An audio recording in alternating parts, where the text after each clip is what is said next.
Посетата на Кочани, председателот на државата Стево Пендаровски ја искористи и за средба со представниците на локалните медиуми за најнепосредно да се запознае со проблемите во оваа сфера, особено по вметнувањето на фамозниот член 102 од Законот за Агенцијата за визуелни медиумски услуги.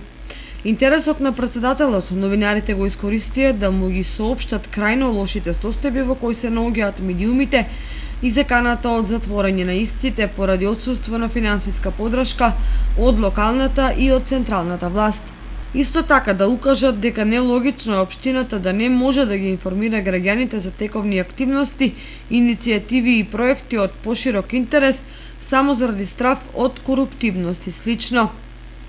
Или комуналното претпријатие да не може да ги информира граѓаните за прекин во водоснабдување само поради членот 102.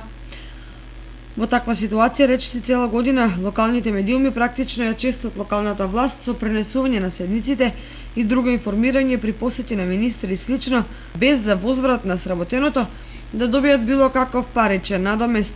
Едноставно кажано, имаат право да работат, ама немаат право да бидат платени.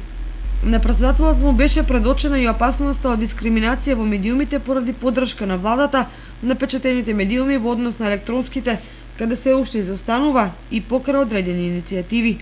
Дали и што ќе донесе оваа средба засега нема конкретно ветување, меѓутоа новинарите очекуваат дека председателот Пендаровски ќе го искористи своето влијание за решавање на проблемите во медиумската сфера на локално и регионално ниво.